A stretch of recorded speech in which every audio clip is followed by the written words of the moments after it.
Hola, Hola. ¿cómo andan? ¿Hay poquita gente hoy o me parece?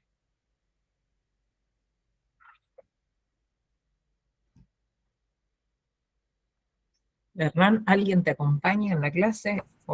Somos 15, como Sí, capaz más. sí, pero está todo el mundo con el coso apagado. Ahí está. Ahí van apareciendo de a poco. ¿Cómo andás, Suelen? ¿No andás, Julieta? Hola, profe. Bueno,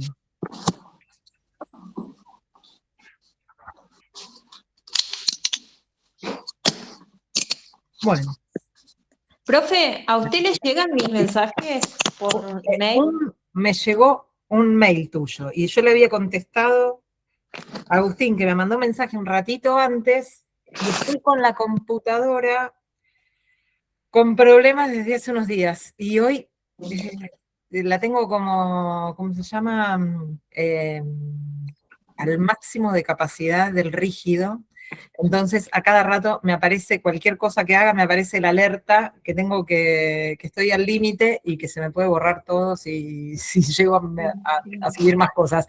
Entonces, estoy en proceso de tratar de salvar y no generar más lío. Instalé un programa de algo que me parece que me trajo más problemas y eso me complica para varias cuestiones. Entonces, estoy usando el celu y ahí está.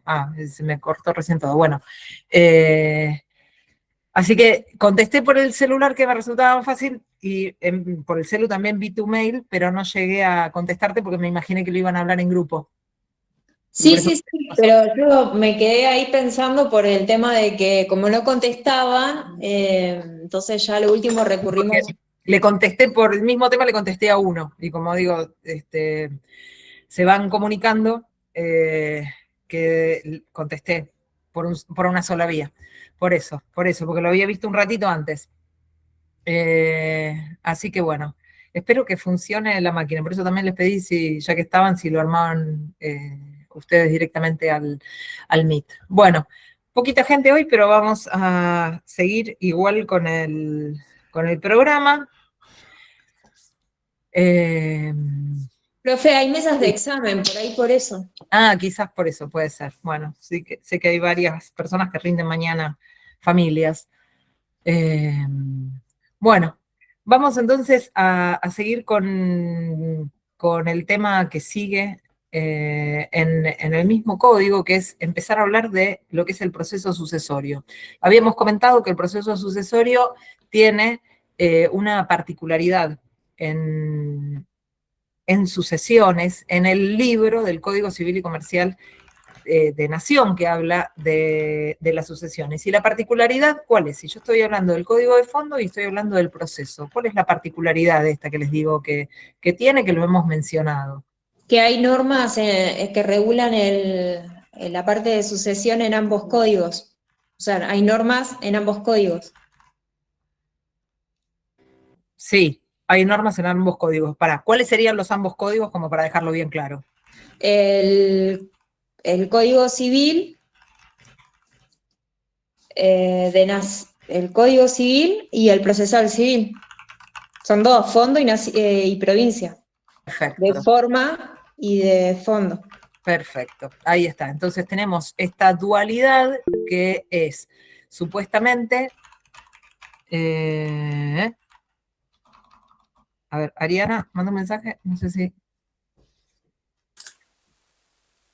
son Sí, tres. profe, Bueno, le no hay avisaba problema que que por no las se dudas estén estoy conectando. conectada con otros compañeros, por las dudas. Está bien, Ari, no hay problema. No, el tema es que como se llama, que eran pocos y además cuando vamos presencial también, hay uno de los 2 días que va menos gente que el otro. No sé, quizás sea el jueves que va menos gente. Bueno, entonces, tiene esta particularidad el código de fondo que tiene una parte específica que habla de la cuestión procesal.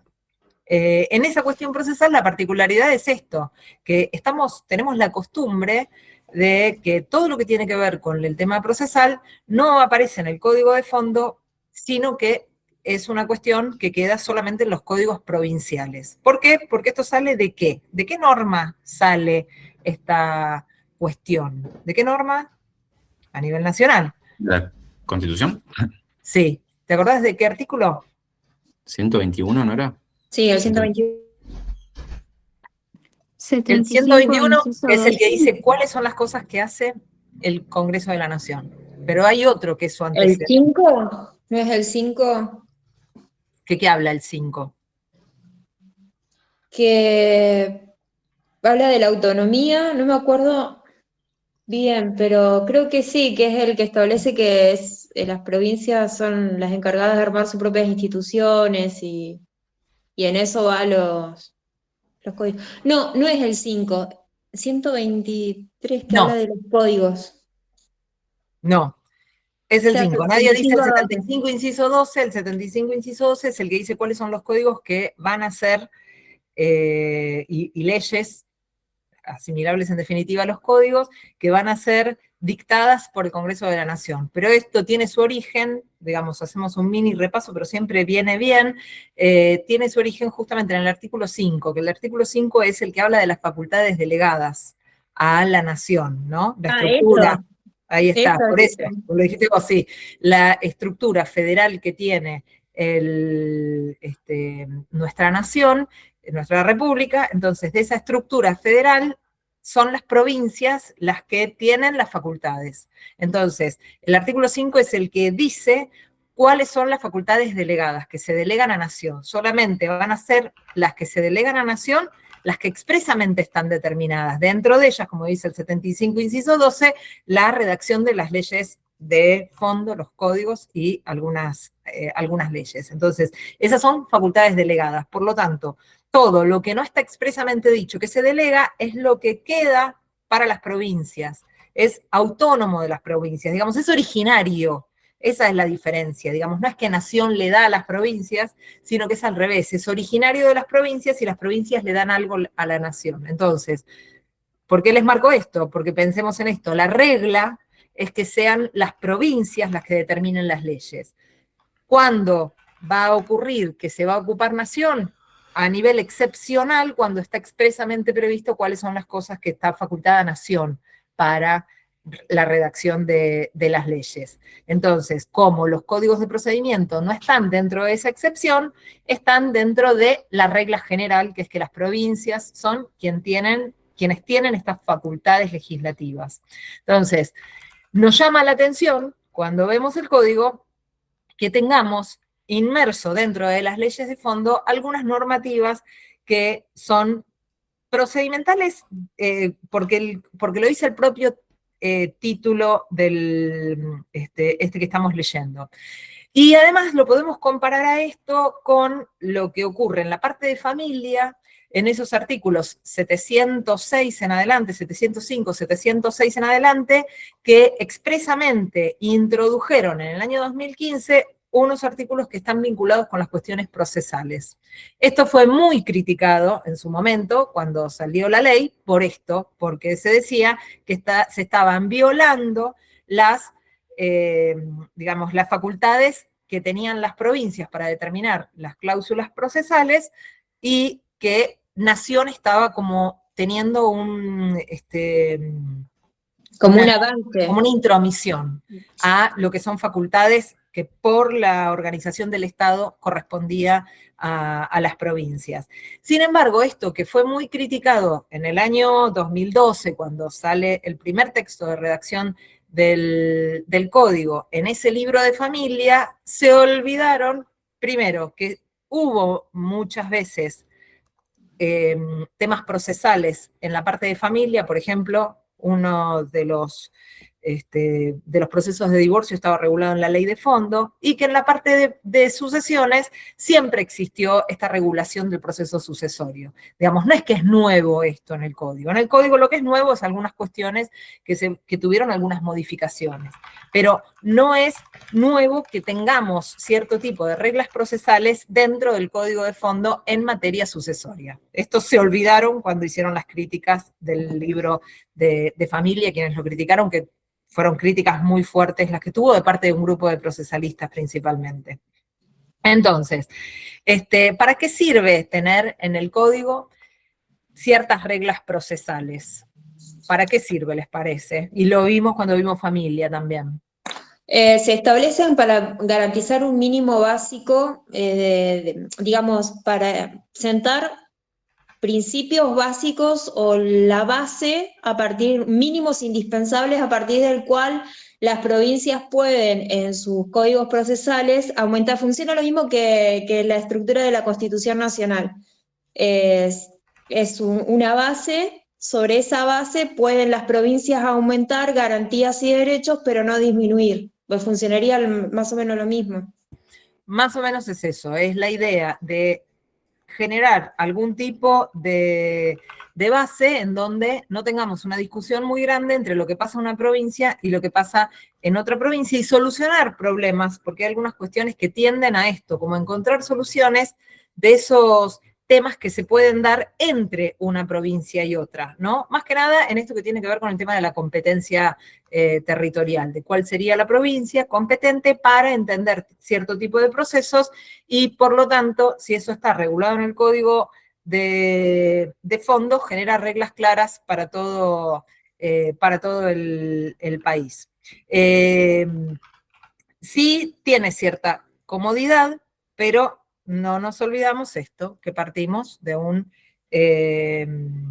estructura federal y no de una estructura unitaria como hay en otros países en donde las reglas procesales también son todas iguales para todo el país, por ejemplo en España, ¿no? Las reglas de procedimiento son iguales para todos los distintos lugares, con algunas excepciones de cosas que sí pueden las distintas comunidades pueden resolver.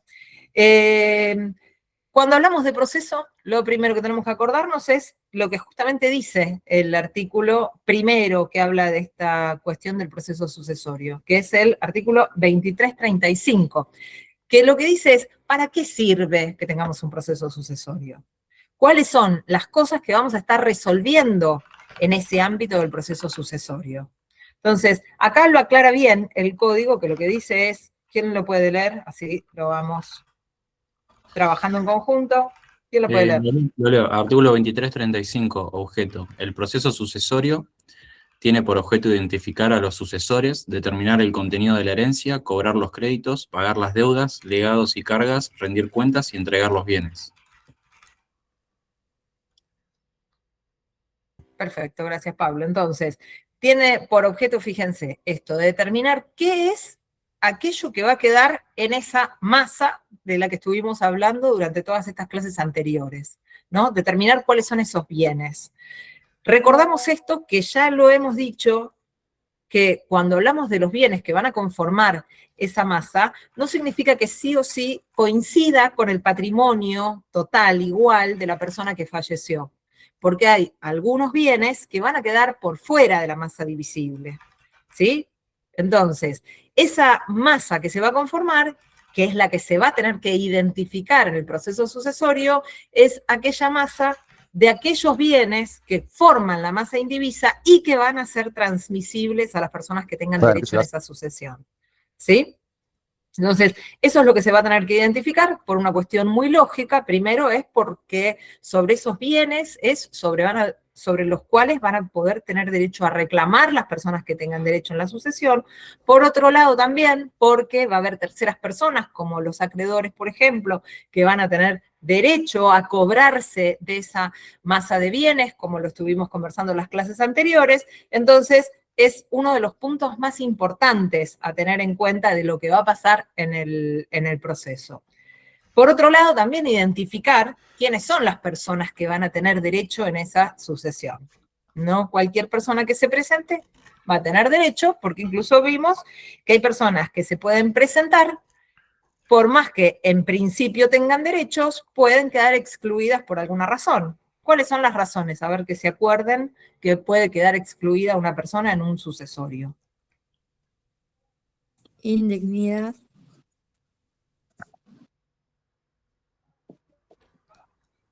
¿Cuál otra situación de las que ya vimos? Bueno, cuando estaba casado, la separación de hechos excluía la vocación sucesoria del cónyuge y podía ser. Sí, muy bien, pero todavía no lo vimos eso, pero está muy bien la respuesta. ¿Y cuál otra de las que sí vimos que recién la dijeron? Ante el agrandamiento de normas o el ocultamiento de bienes. Hablamos de Sería como exclusión. una A aceptación ver. forzosa, ¿no? Lo que Pará, mencionaba Nahuel. pará porque no escuché bien. Camila, volví a repetir lo que dijiste. Yo decía que la renuncia podría ser una exclusión. Y que lo que planteaba Nahuel de la aceptación forzosa era justamente una aceptación y lo que hacía era aumentar la responsabilidad del heredero, que la hacía solidaria, digamos, con respecto a esos bienes. Bien, entonces la renuncia era un tema y lo que vos estabas diciendo, Nahuel, ahí te estuvo contestando Camila. ¿Lo entendiste? ¿Quedó claro? ¿Se escucha? Sí, profe, quedó claro. Sí. Bueno, entonces no es lo mismo quedar excluido que tener que responder con los bienes. La palabra, Cami, no es solidaridad, sino que es, ¿cómo se llama? Que la responsabilidad se limita no solamente a los bienes de la sucesión, sino que queda ilimitada donde se incluyen también los bienes de la persona que queda con esa sanción legal, en definitiva. Te lo corrijo esto para que lo tengas en cuenta y fíjate cuando lo estudies que no se habla exactamente de solidaridad porque la naturaleza jurídica es distinta. Así que para que le prestes atención. En principio parece lo mismo, pero jurídicamente no lo es. ¿Sí? Bueno. A ver, estoy intentando tocar el Meet para ver si puedo verlos mejor, pero no logro dónde estaba que podía ajustar la cantidad de personas que veo. Bueno, lo dejo así.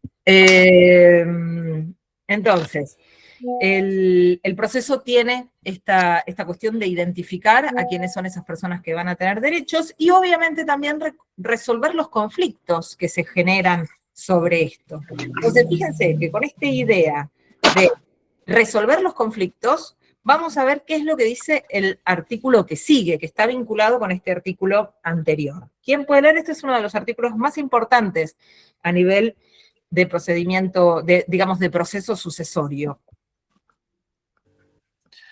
¿Quién lo puede leer? ¿Pablo? Artículo 2336, competencia. La competencia para entender en el juicio sucesorio corresponde al juez del último domicilio del causante, sin perjuicio de lo dispuesto en la sección 9, capítulo 3, título 4 del libro 6. El mismo juez conoce de las acciones de petición de herencia, nulidad de testamento, de los demás litigios que tienen lugar con motivo de la administración y liquidación de la herencia, de la ejecución de las disposiciones testamentarias, del mantenimiento de la indivisión, de las operaciones de partición, de la garantía de los lotes entre los copartícipes y de la forma y nulidad de la partición. Si el causante deja solo un heredero, las acciones personales de los acreedores del causante pueden dirigirse a su opción ante el juez del último domicilio del causante o ante el que corresponde al domicilio del heredero único.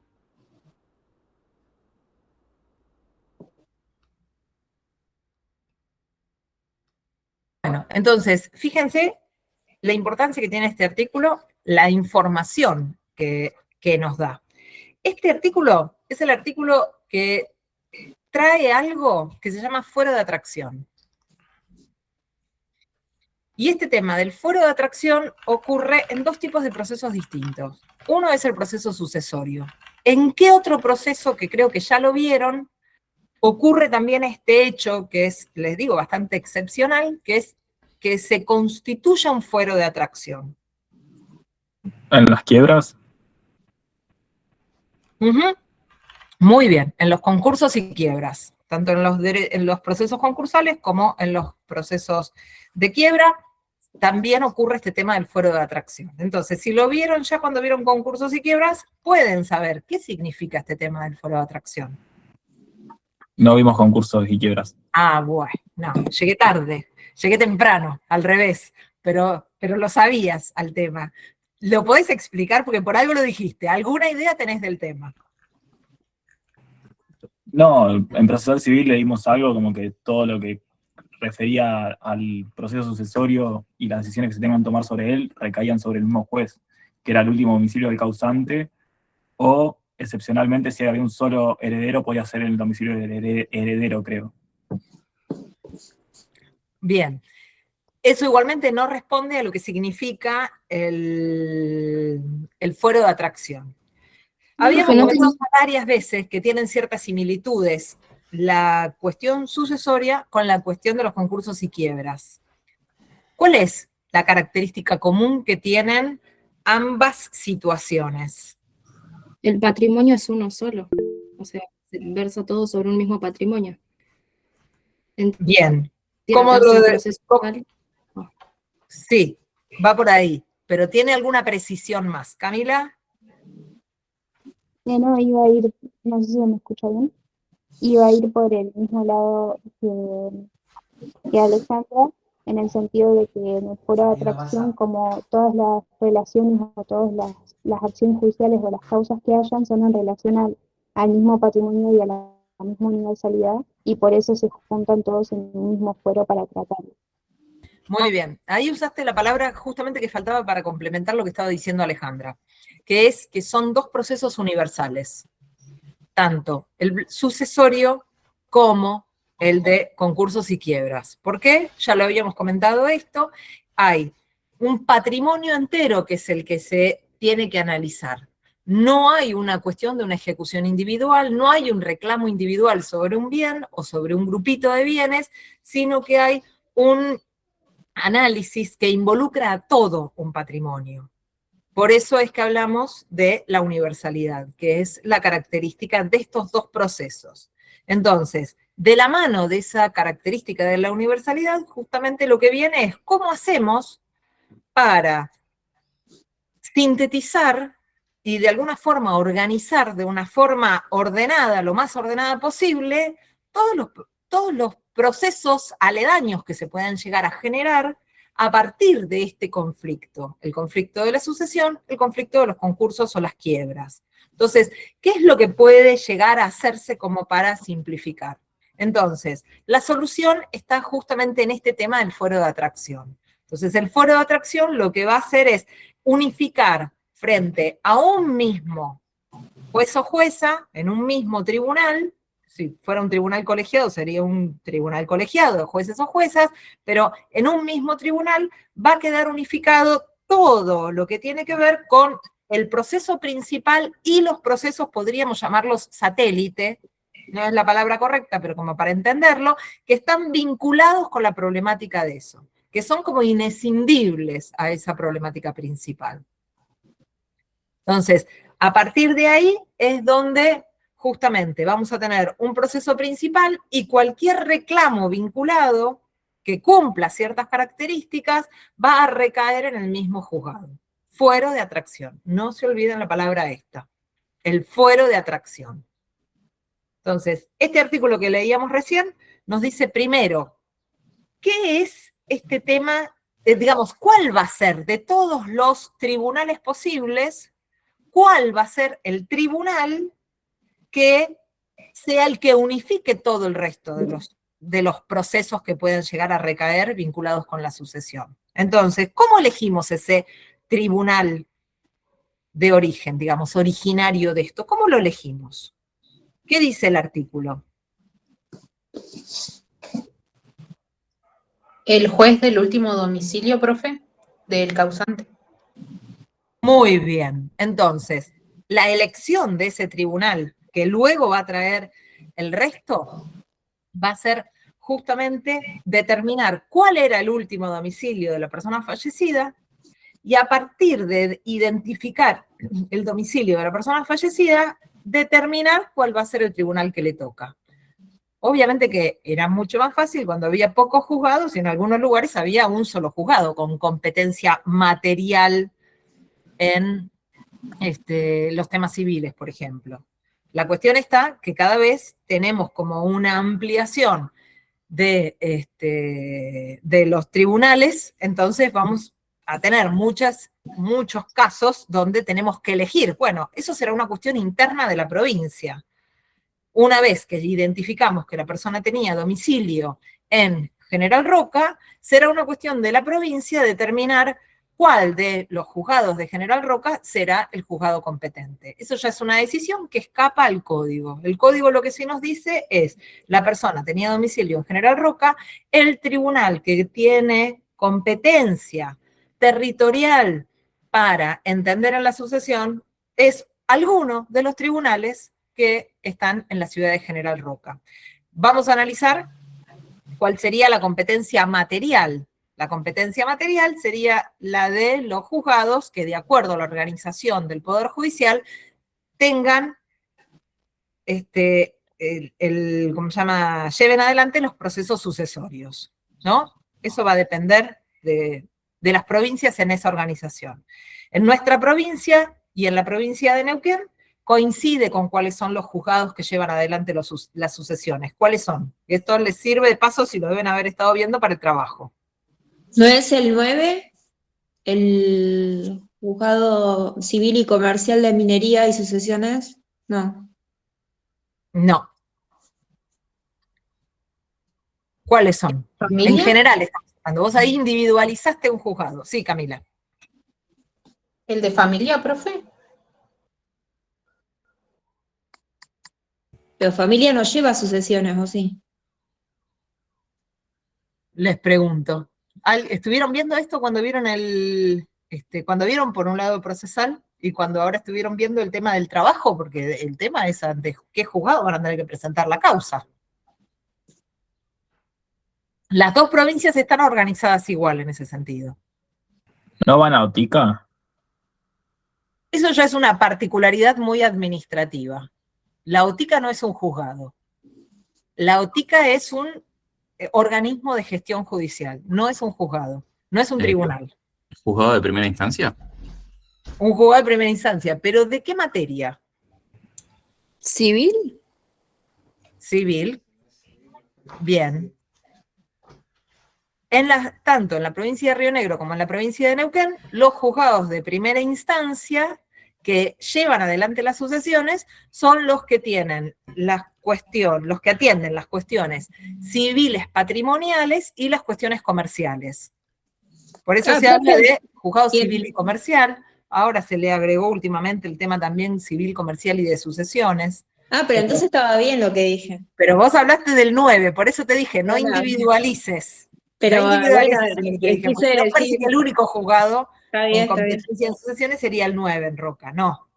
En Roca hay 4 juzgados que tienen la misma competencia material.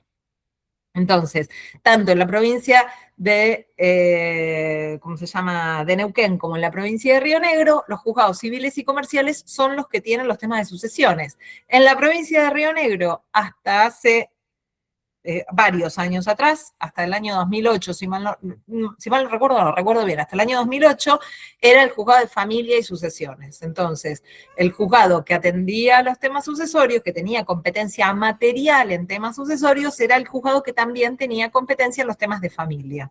Esto sigue existiendo en otras provincias de esta manera. Por ejemplo, en la provincia de Tucumán, el juzgado es de familia y sucesiones. Entonces, les digo esto para que presten atención, porque pueden tener, de acuerdo a las provincias, pueden tener que radicar el expediente en un fuero diferente. No es lo mismo ir al fuero de familia que ir al fuero civil y comercial, ¿no? Profe. Y a veces también las reglas procesales. ¿Qué código tenemos que leer para iniciar esa acción? Sí, Pablo. Y ahí me surge la duda, por ejemplo, perdón la ignorancia, pero por ejemplo, ¿de dónde nosotros podemos, o sea, hay que sacar la competencia, o sea, primero la competencia hay que plantearla en la demanda como un título particular de la demanda? Esa es la primera pregunta. Y segundo, ¿hay leyes especiales que regulan las jurisdicciones, digamos, en ese sentido? De decir, bueno, la circunscripción de General Roca va a tal juzgado y eso lo dice la ley tanto y eso hay que plantearlo en la demanda como competencia, digamos. Sí, hay algunas cosas que las podés averiguar como para sacarte la duda y quizás no es necesario decirlas en la demanda. Directamente presentándola ante el juzgado competente ya está. En la provincia de Río Negro, la ley que determina justamente cuáles son según en qué ciudad estés, a qué juzgado tenés que ir, es la Ley Orgánica del Poder Judicial. No me acuerdo el nombre, el número digo, 50, bueno, no me acuerdo, pero está en la página de internet. es importante esto que lo averigüen cuando tienen que iniciar un juicio. Obviamente que hay algunos juicios que ya van a estar cancheros, ya van a saber perfectamente bien, pero si inician en un juzgado equivocado, va a demorarse más por una cuestión de competencia, de resolver que este juzgado no es el competente, que va a tener que pasar a otro que tenga competencia. Entonces, son pequeños datos que en la vida cotidiana de trabajo los tenemos que tener incorporados, tenemos que saber hacia dónde apuntamos. ¿Sí? Les reitero, hay cosas que las van a conocer porque van a ser de sus lugares de trabajo y las van a conocer bien, pero a veces pasa que uno necesita buscar algo en otra provincia. Entonces, si va a buscar algo en otra provincia y buscas algún profesional que trabaje en determinada provincia o hacer algún trámite, bueno, lo bueno es que tengamos la costumbre y que sepamos que tenemos que ir de la misma manera que tenemos esa ley orgánica acá en la provincia de Río Negro, que vamos a tener que hacer lo mismo con la otra provincia a la que nos vamos a tener que dirigir. ¿Sí? Así que eso para que le prestemos atención a las dinámicas de trabajo. Entonces, cuando ya tenemos determinado, de acuerdo al último domicilio, fíjense que la ley habla de domicilio, no habla de lugar de fallecimiento. Entonces, el domicilio es lo que va a determinar si la sucesión se tiene que hacer en un lugar o si se tiene que hacer en otro. ¿Por qué habla de domicilio y no habla del lugar de fallecimiento? Porque se ¿Cuál es, presume, digamos, la idea de la ley? No, digamos, como la respuesta fácil, sino ¿qué es lo que protege la ley con esto? si hay menores, No, Donde tenía sesiones la persona, donde desarrollaba su vida, digamos, porque puede haber fallecido en un viaje en Cancún y vivir acá en Argentina, por ejemplo. Claro, donde era asiento sus negocios. exacto. El domicilio tiene que ver con esto, con lo que estaban diciendo recién tanto Camila como Suelen. El domicilio tiene que ver con esto, con que la persona, si está viviendo en un lugar, es donde la persona tiene su vida, dentro de su vida sus negocios, dentro de sus negocios, a quién le debe plata, a quién no le debe plata. Obviamente podemos tener gente por fuera del lugar en donde estamos viviendo, pero en la mayoría de las cosas está como su núcleo de vinculación jurídica. Entonces, es más fácil identificar ese lugar donde la persona estaba con ese lugar en donde las personas que van a tener que tener algún tipo o van a querer reclamar algún tipo de derecho vinculado con la sucesión, vayan a averiguar cuál es el juzgado en donde va a quedar radicado el proceso sucesorio. Por eso esta relación tan cercana entre el lugar de la vida de la persona con el proceso en donde se va a estar desarrollando. A veces puede pasar que la persona vivía, por ejemplo, acá en Roca y sin embargo tenía, no sé, 3 hijos o hijas, que son las personas que heredan, que esos 3 hijos o hijas viven en Córdoba, por ejemplo. Entonces, fíjense que en vez de priorizarse ese derecho de los herederos o herederas que viven en otro lugar, se prioriza y se nuclea este lugar de donde la persona tiene su centro de vida, ¿sí? Por lo que implica tener su centro de vida. A diferencia, ahí Hernán, vos habías dicho algo de si hay niños menores de edad. A diferencia de que cuando estábamos hablando de la competencia, cuando hay derechos de las personas menores de edad, pero vinculados como con el ejercicio de sus propios derechos, se busca el juez o el juzgado más cercano a donde vive la persona, porque es el que tiene como una mejor mirada de lo que le puede llegar a estar pasando en su vida. Bueno, con la sucesión lo que se prioriza es esta cuestión del centro de negocios, para resumirlo. Profe, Sí. si la persona que fallece, por ejemplo, fallece, no sé, en España, y tenía bienes acá en Argentina, en General Roca, por ejemplo, ¿qué sucede en ese caso? ¿Cómo sería? ¿También es el último domicilio? Tenés 2 opciones distintas ahí. Una cosa es, la persona falleció en tránsito en España, como lo que recién comentaba, no me acuerdo quién lo había dicho, el viaje a Cancún.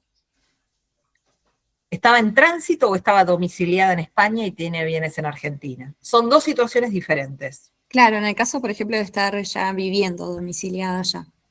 Bueno, eso está resuelto en la parte del derecho internacional privado. Y a eso te remite esa última parte de del primer párrafo, que te dice, sin perjuicio de lo dispuesto en la sección 9, capítulo 3, título sexto del libro sexto. Perdón, título cuarto del libro sexto. Eso es las normas del derecho internacional privado que justamente apuntan a eso que vos estabas diciendo, Sofía. ¿Qué es lo que pasa en el derecho interno argentino cuando voy a tener una persona que falleció en otro lugar y tenía domicilio en otro lugar, o sea que la competencia es de los tribunales de España, pero hay bienes en la República Argentina? Entonces, ese tema de qué ocurre con esos bienes tiene una solución específica en esa parte del código, que lo van a ver después cuando vean Derecho Internacional Privado. ¿Sí? Bueno, gracias, profe. Se abren, lo único que te adelanto es esto, es que se abren dos sucesiones. La sucesión de España, con las reglas de España de acuerdo a su último domicilio, y los bienes registrables que están en Argentina, que tienen un régimen especial que se va a regular la sucesión por el derecho argentino. Es como medio loco el tema, pero lo van a ver después con mucha, ¿cómo se llama? Con mucho detalle con el doctor Iñiguez cuando vean Internacional Privado. ¿Sí? Es interesante el tema, la solución que da la ley, y tiene un montón de explicaciones técnicas del derecho internacional privado que las van a ver con él, no las van a ver conmigo. Pero simplemente te lo respondo como para sacarte la duda a grandes rasgos, ¿sí? Entonces, no es lo mismo esto, si la persona estaba de tránsito, pero en tránsito por cualquier lugar, en otro lugar de Argentina o en el exterior, y su último domicilio está en determinado lugar, es ahí donde se va a iniciar el proceso sucesorio, donde va a quedar determinada la competencia territorial en el proceso sucesorio. ¿Esto qué implica? Les voy a hacer un apartado hablando de lo que pasa en la práctica. Lo que pasa en la práctica vinculado con los procedimientos sucesorios. A veces las personas fallecen en otros lugares, y esta cuestión de fallecer en otros lugares puede llegar a generar como dudas de cuál era el último domicilio. Reitero esto, lo que tenemos que probar es el domicilio. Es ese lugar donde la persona tiene el centro de vida. Entonces, muchas veces cuando se inicia un proceso sucesorio de una persona que falleció en un lugar diferente, que quizás esto lo estuvieron viendo, porque me parece que está vinculado con el trabajo, la persona fallece en un lugar diferente, lo que hay que hacer es acreditar cuál era el último domicilio de la persona. Cuando ustedes estuvieron revisando algunas partidas de defunción, en este tiempito que estuvieron quizás trabajando en la realización del trabajo, quizás todavía no llegaron a tanto, estuvieron chusmeando partidas de defunción, ¿todavía no lo vieron? ¿Alguien lo vio? ¿Nadie? Nosotros estuvimos chusmeando la partida de función y el certificado, porque para que te den el acta de función tenés que llevar el certificado de función, que era algo que no sabíamos si teníamos que íbamos a tener que presentar en la... Porque ya está el acta de función. Médico al que vos te referís. Claro, el certificado, Ojo. por lo menos sí. El certificado textil de Neuquén te va a detallar el lugar de donde, porque por ejemplo si no tenías el domicilio ahí, te detalla el lugar en el que falleciste, cuál es el médico, la causa de muerte, y después cuando estás en el acta de función, tiene anotada quién es la persona que falleció, y te dice también, se colocan los datos del médico, están dentro del acta. Bueno,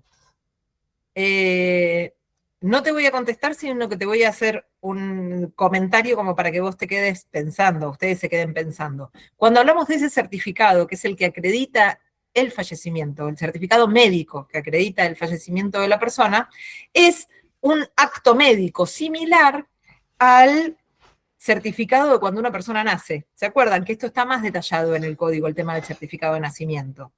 Entonces, con ese certificado de nacimiento, ¿qué es lo que se hace para realmente inscribir a la persona? ¿Se acuerdan? El médico o la médica en el parto hacen ese certificado. La clínica, el hospital, lo que sean, hacen ese certificado. Diciendo cosas similares a lo que estaba relatando recién Nadia. ¿En qué horario nació? ¿Qué más se les ocurre a ustedes que dirá? El certificado de nacimiento. ¿Quiénes son sus Eh, padres? sí, las características, las huellas dactilares, que lo más importante es la huella dactilar. Bueno, las características de la persona nacida, el peso que tenía la persona nacida, el día que nació, la hora, en qué lugar nació la persona, nació en el hospital de General Roca, nació en el Castro Rendón, no sé, los datos esos, quiénes son los profesionales que estuvieron en la atención, que son los que van a certificar ese nacimiento. Entonces, con esa hoja, que es esa hoja elaborada por los profesionales de la medicina que estuvieron en el momento del parto y van a certificar que ese hecho ocurrió de esa manera, con esa hoja, ¿qué hacemos? ¿A dónde vamos? Se lleva al registro. Muy bien, se lleva al registro esa hoja. ¿Y qué hace el registro con eso? Llena la partida. Muy bien. Hace la partida, que hasta el momento no existía, hace la partida tomando esos datos más lo que correspondan de, por ejemplo, el reconocimiento paterno, hace la partida de nacimiento.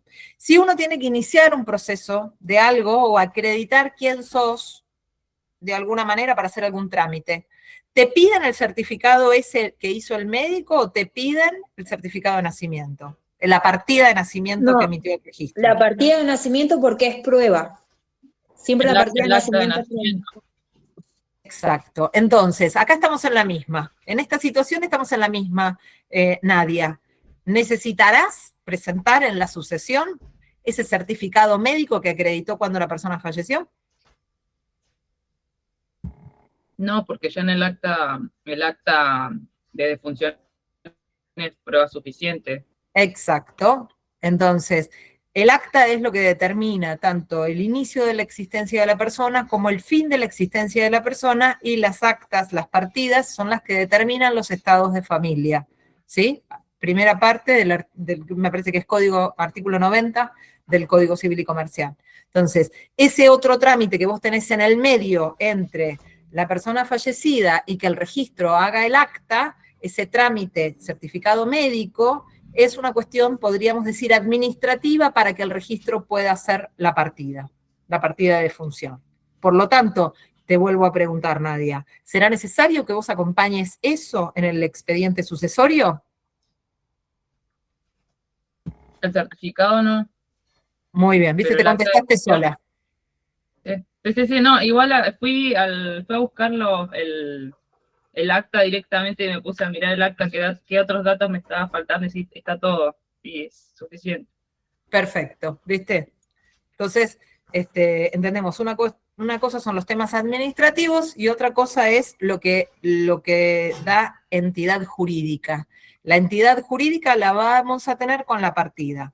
¿Qué es lo que va a ocurrir si no tenemos esa partida y tenemos solamente ese certificado médico? ¿Puede pasar eso, que tengamos el certificado médico de la defunción, pero no tengamos la partida? Sí, si no se inscribió, sí. ¿Sí qué?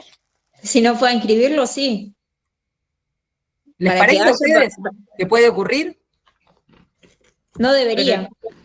Pero para poder, no sé, pero para poder, sea cremar o por lo menos a mí me pasó eso, no, la verdad no tengo idea, pero me parece un poquito como turbio. No, pero en los pueblos antes, no, cuando no existían registros o era muy difícil llegar a los registros, con el certificado alcanzaba. Si no me equivoco, si no estoy hablando. Estás absolutamente en lo correcto. Justamente, pasa a veces que las personas fallecen, se hacen los certificados médicos, pero no se inscriben y no salen las partidas. Y hay un procedimiento especial que también pasa con los nacimientos de aquellas personas que nacieron. Algunas tienen certificado y quizás otras por una cuestión de tiempo, porque fue hace mucho tiempo, no tienen ni siquiera certificado, o fue un nacimiento fuera de un lugar con asistencia médica, entonces no hay tampoco certificado, y la persona no se inscribió. Entonces, tenemos, fíjense, como al inicio de la existencia de la persona y a la finalización de la existencia de la persona, tenemos este tema que se puede dar y tenemos una solución que es igual en los dos casos. Y les digo esto para que se acuerden, porque en una de esas se acuerdan cómo se resolvía eso en cuando estamos hablando de la inscripción del nacimiento. No son casos muy comunes, pero sí siguen ocurriendo, ¿eh? Yo he tenido juicios de este tipo de inscripciones. ¿Qué es lo que va a ocurrir?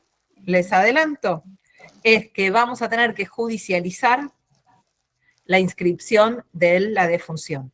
Hay una cantidad de días, que no me acuerdo si son 30 o 40 días, entonces si durante esos días yo tengo el certificado médico, pero no voy al registro a hacerlo, voy a tener que judicializar. Entonces, la inscripción se va a hacer corroborando todos esos datos, corroborando que no fue inscrito en el registro, y ahí se va a ordenar, por orden judicial, se va a ordenar la inscripción en el registro, y el registro recién en ese momento va a librar la partida de defunción de la persona. ¿Sí? Les reitero, son casos que en la forma administrativa que se manejan las cosas hoy, no suelen ocurrir con el tema de la virtualidad y la posibilidad de acceder a ciertos trámites de manera virtual. Cada vez son menos los riesgos de que eso pase, pero podría llegar a ocurrir. Así que también para prestar atención de que son cosas que pueden existir en la práctica profesional. Yo recuerdo que el caso que lo tuve que resolver, era de una persona que era de un trabajador, ¿cómo se llama? Bueno, los que vienen a trabajar por temporada, de Tucumán, si mal no recuerdo, que había fallecido en un accidente. ¿Cómo era? Golondrina, ahí está. Sí, ahí está. Un trabajador golondrina que había venido, había fallecido en un accidente, y rápidamente resolvieron el tema del traslado del cuerpo y se habían olvidado de hacer la inscripción. Entonces se venció el plazo y hubo que hacer la inscripción judicialmente. Así que, por eso les digo que son casos, esto ocurrió hace unos años, pero no hace tantos tampoco, no como lo que dice Suelen, que obviamente que antes ocurrían más este tipo de cosas. Entonces, para prestar atención. Por lo tanto, decíamos, vamos a tener la partida de defunción. En la partida de defunción, ¿cuáles son los datos que van a estar de la persona? Nadia, vos que estuviste viendo las partidas, ¿nos podés repetir cuáles son los datos que van a encontrar en la partida de defunción? El número de acta, el número de tomo, el folio, los datos de la persona fallecida, dónde ocurrió el fallecimiento. La persona fallecida es hija de progenitores, ahí te dan los padres. Y si la inscripción, esta inscripción, ¿quién la efectúa? La persona que lleva el certificado al registro civil y capacidad de las personas, en este caso un gestor, que firma y te dice testigo y te pide los datos del testigo, y te da la firma de testigo, el sello del registro civil, y el oficial público que ¿cómo se llama?, que lo firmó. Vos dijiste de una forma así como muy ligera el tema de los datos de la persona. ¿Cuáles son esos datos? Porque ahí hay información que nos interesa. Bien, está el nombre y apellido, la nacionalidad, sexo, la edad, la ocupación, el estado civil, el documento de identidad, domiciliada, obviamente el último domicilio que registraba, nacida en qué lugar, qué día, qué mes, qué año. Esos son los datos de la persona fallecida, y el fallecimiento donde ocurre, en una ciudad distinta, la fecha, el año, la hora, el diagnóstico, que consta según certificado, archivado bajo número tanto te dice, y otorgado por qué doctor y qué matrícula tenía el médico. Perfecto. Acá, en estos datos que estuvo recién detallando Nadia, nos vamos a encontrar con dos situaciones diferentes de tipos de datos que vamos a tener. Algunos datos que están en esa partida son datos certificados, que certifican fielmente lo que ocurrió. ¿Cuáles les parece a ustedes que son esos datos que vamos a encontrar ahí, de los cuales no nos vamos a poder escapar? Sí o sí dan fe de eso que dice la partida. ¿Qué les parece a ustedes? ¿El diagnóstico del médico? Muy bien, el diagnóstico de fallecimiento es uno de los datos que da fe. Súper importante que esté bien, porque, por ejemplo, si vamos a estar frente a una situación de hacer después un reclamo de mala praxis médica, si vamos a estar frente a una situación de un reclamo penal, por ejemplo, por, no sé, fallecimiento en un accidente, o por una muerte que tenga una consecuencia de, digamos, que esté como consecuencia de un delito penal, y que tengamos que tener una causa penal, es importante que no diga que falleció de un paro cardiorrespiratorio, estando en su casa sin ningún tipo de problemas. No es lo mismo eso que falleció por un traumatismo de no sé qué. Entonces, este dato tiene que surgir de ese certificado médico, y ese dato del certificado tiene que pasar perfectamente bien a la partida de defunción. ¿Sí? Igual que el lugar. Bueno, por eso, vamos a ir El viendo. lugar. Entonces, ese dato del diagnóstico médico del fallecimiento es un dato que certifica esa partida. Otro, el lugar. El lugar en donde se produjo el fallecimiento es un dato que justamente la partida da fe de esa situación. Falleció en tal lugar. ¿Qué otros datos les parece a ustedes? Además del lugar, ¿qué otro dato es importante? La hora. La hora y el día de fallecimiento. Entonces, esos datos son datos que certifican. ¿Es lo mismo esos datos que dan certeza de eso que otros datos que tengo en la partida? Por ejemplo, que diga que era viudo, que era casado, que era soltero.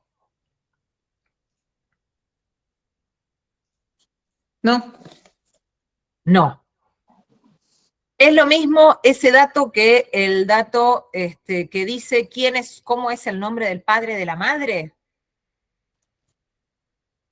No, son como secundarios, son datos secundarios. No son relevantes para este proceso. Son datos declarativos. Entonces tenemos dos tipos de datos, y esto es importante tenerlo en cuenta cuando analizamos este tipo de documentos. Uno es los datos que de por sí son certificados y que la validez la va a otorgar ese propio documento, y aquellos otros datos que son meramente declarativos. O sea, que pueden coincidir con la realidad o no. No es que la persona es viuda, es soltera o es casada porque lo dice el acta de defunción. ¿Cuál es el documento que me va a determinar si una persona es casada o es soltera? El DNI, que estuviera con ¿El la DNI? víctima. ¿El DNI te lo dice? El matrimonio. Exacto. La partida de matrimonio. Que me va a decir si esta persona es hija de determinada persona o es hija de determinada otra. ¿Cuál es el documento que me va a determinar si es verdad que es hija de Juan o es hija de Juan Pedro González? Quizás en el acta de defunción dice hija de Juan González. El de nacimiento. La partida de nacimiento. Entonces, estos datos que completan la información en la partida de defunción son datos que complementan como para poder dibujar un poquitito mejor la identificación de la persona. Pero eso no significa que eso sea cierto. ¿Para qué nos interesa saber esto? Si yo tengo equivocado un dato en una partida de lo que sea, y que es un dato de esos relevantes en la partida, de esos que dan certeza, que certifica, la partida certifica que vos te llamás de tal manera, que naciste tal día, ¿no? Los propios de la partida que corresponda. Y ese dato está equivocado. ¿Cuál es el trámite que hay que hacer para dejar sin efecto lo que está escrito y modificar la partida? Rectificación. Una rectificación de la partida. Entonces, si yo, por ejemplo, me llamo Moira con, ¿cómo se llama? Repsin, y mi apellido, en vez de estar Repsin con N al final, estaba escrito en la partida de nacimiento con una G, porque se equivocó la persona que escribió eso en el registro, y yo tengo que hacer una rectificación. Bueno, en ese caso puede llegar a ser una rectificación que se haga administrativamente o puede tener cierta magnitud que tenga que hacerse eso a través de un proceso, una rectificación de partida. Pero es importante porque justamente uno de los datos más relevantes que están certificados en mi partida de nacimiento es mi nombre. Entonces, frente a un error de eso, hay que pedir el cambio de la partida. Hay que hacer una partida nueva, hay que rectificar esa partida. En cambio, si en una partida de defunción yo lo que tengo es equivocado, si la persona es viuda o es casada, está en pareja, digamos, no tendría que poner nada, sería soltera o casada, ese es un dato meramente declarativo y no tengo que rectificar la partida. No existe, y esto se los digo porque lo veo en grupos que consultan sobre temas de la práctica sucesoria, donde lo ponen a diario, que piden la rectificación de partidas por este tipo de cosas, este tipo de datos que son de complemento, y el registro civil les dice que están iniciando un proceso que no tiene razón de ser. No existe un proceso, es simplemente una cuestión declarativa que se deja sin efecto diciendo, mira, me estoy presentando en el proceso sucesorio con la partida de matrimonio que acredita que no es soltero, sino que yo estoy casada con esta persona que falleció. Es así de fácil. Entonces, es importante que cuando leamos este tipo de documentos podamos entender qué tipo de información vamos a tener ahí. ¿Sí?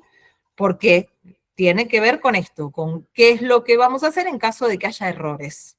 ¿Sí? Hay algunos errores que requieren sí o sí una judicialización o un trámite administrativo para la modificación, y hay otros errores que son meros errores. No pasa absolutamente nada, no le cambia a nadie la situación jurídica. ¿Sí? Entonces, en este caso, el error que no cambia la situación jurídica tiene que ver con el estado civil, tiene que ver con los nombres del padre de la madre, porque no hay nadie que hubiera cotejado cuando se va a hacer la inscripción de un fallecimiento, no hay que ir con la partida de nacimiento de la persona, que ahí es donde el registro podría cotejar. Entonces, si una persona se presenta diciendo, yo, ¿cómo se llama?, soy el padre de la persona fallecida, pero mi nombre está mal escrito en la partida de función, no le quita nada, puede presentarse con el documento adecuado, sin necesidad de modificar la partida, y ya eso le da la validez, ya presentarse con la partida de nacimiento le da la validez que necesita. Si su nombre de padre está mal escrito en la partida de nacimiento, ahí sí tenemos un problema registral, si no, no. Y hay otros datos que en este caso lo que nos estaba interesando es el tema del domicilio. Nosotros tenemos 2 domicilios que van a estar registrados en la partida de función. Uno es el domicilio del lugar en donde la persona falleció, que ese es un dato, sí que lo tenemos certificado, y el otro dato es el domicilio que se declaró como domicilio en donde la persona vivía. Muchas veces se escribe el domicilio que está en el DNI, pero la gente no siempre cambia el DNI cuando se muda de un lugar al otro. Así que muchas veces coincide el domicilio de la persona con el domicilio del DNI, pero en algunos casos podría ocurrir que la persona tenía un domicilio en el DNI, fue modificado ese domicilio con el paso del tiempo y nunca se modificó el DNI, y el domicilio que inscriben en la partida es el domicilio del DNI. ¿No? Yo, si me mudo de un lugar a otro en General Roca, no va a pasar nada. Si yo me mudo de Roca a Neuquén, va a cambiar ahí la competencia del tribunal que va a tener que hacer la sucesión. Entonces, sí sería relevante informar que hay un error en el domicilio real denunciado en el último domicilio de la persona fallecida, y el que corresponde en verdad es el domicilio último, que es el que se puede acreditar a través de otros medios. Por ejemplo, acompañando un contrato de locación. Entonces, sería la forma de informar ese error y corregirlo en el proceso judicial. No necesita corregirse en la partida, corregirlo en el proceso sucesorio. Sí, Julieta. Quería consultar entonces si ese domicilio es, como puede ser variable o puede ser erróneo en el DNI, va a ser meramente declarativo o se tiene como certificado, y si es erróneo el del DNI o que anotan en el acta, va a tener que rectificarse. Va a estar como declarativo ese domicilio, que puede ser el o que denuncian o el que está en el DNI. No siempre se va a inscribir con el DNI para obtener una partida de defunción, porque hay veces que se va a hacer la inscripción y el DNI no se tiene encima. Entonces, cuando se tiene el DNI, la obligación es entregarlo al registro civil. Pero muchas veces ocurre también que para realizar ciertos trámites, es más, los gestores te recomiendan no entregar el DNI, que dártelo al DNI. No sé si alguna vez tuvieron alguna experiencia así, pero te recomiendan que vayas a inscribir sin el DNI. Entonces, con más razón, fíjate que la persona del registro no tiene ningún lugar de donde tomar ese dato, ni del DNI, y solamente queda lo que la persona le informó. ¿Dónde vivía? En General Roca. ¿Viste? Quizás la persona que fue, muchas veces estos gestores que son los que van a hacer la inscripción de la partida, son personas que trabajan en las funerarias. Es súper común. Si ustedes se van a fijar y van a empezar ahora a intercambiarse información de que quizás partidas que vieron de los distintos lugares, se van a encontrar los nombres de las funerarias que coinciden con los nombres de las personas que son las que hacen esto, porque ofrecen ese trámite también de gestionar ese tipo de trámites en los registros civiles. Así que imagínense que hay gente que casi no tiene información de qué es lo que pasa en la vida de la persona fallecida, ¿no? Por eso los errores son normales. Que les reitero, no son errores que modifican la situación jurídica de nadie ni la relación jurídica con nadie. Entonces no hay ningún tipo de problema que existan esos errores, ¿sí? Los que sí tienen que estar bien son estos que les decíamos. Los datos de la persona fallecida, incluso en el DNI a veces también puede haber algún tipo de diferencia. El nombre puede estar escrito a veces de alguna forma diferente. El tema es poder realmente identificar a la persona. Los datos de el lugar de fallecimiento, el día y hora de fallecimiento y la causa del fallecimiento. Esos son los más relevantes que sí acreditan la certificación de los motivos del fallecimiento. Entonces, uno de los temas que ustedes, la idea era que lo fueran pensando como para trabajarlo, ya digamos más o menos a esta altura, tenerlo un poco visto, pero veo que todavía no avanzaron mucho en eso, es qué es lo que pasa si yo voy a tener a una persona que falleció en un lugar, tengo que iniciar el proceso sucesorio y no me coinciden algunos datos de los que están en la partida de defunción con el domicilio real que tenía, el verdadero, real me refiero al verdadero en este caso, que tenía la persona al momento de fallecimiento, ese que ¿cómo se llama?, indica cuál era su centro de vida al momento del fallecimiento, el último domicilio del causante. Entonces, ¿qué es lo que va a pasar acá? ¿Alguien estuvo metiéndose un poquitito y averiguando el tema? Nadia, vos me parece que sos la más avanzada en lo que es el trabajo práctico. ¿Estuviste viendo algo de eso?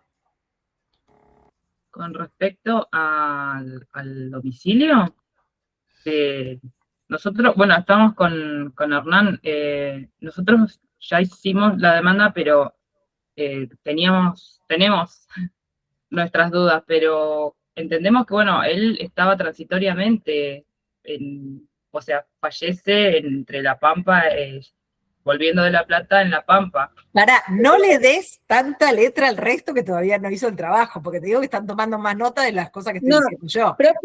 Profe, yo también, nosotros lo hicimos y coincidimos con Nadia, pero ahí en el escrito específicamente dice que el accidente fue en la ruta ¿no?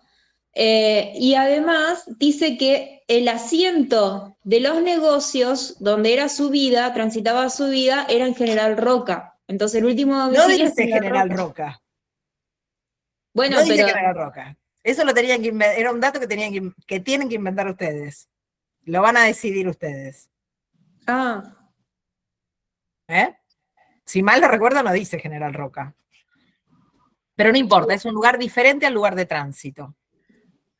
Está bien. Bueno, la cuestión está, la pregunta que yo les hago es, ¿estuvieron averiguando algo de qué pasa en sede judicial cuando yo estoy iniciando un proceso sucesorio y hay esta diferencia entre el lugar de fallecimiento y el último domicilio de la persona? Puede que te saquen un previo el juez, que te diga previo esto, tenés que acreditar el domicilio del causante, o algo así. ¿Dónde lo viste eso, Pablo? O sea, en mi trabajo, pero no... ¿En no, dónde? ¿Dónde trabajás?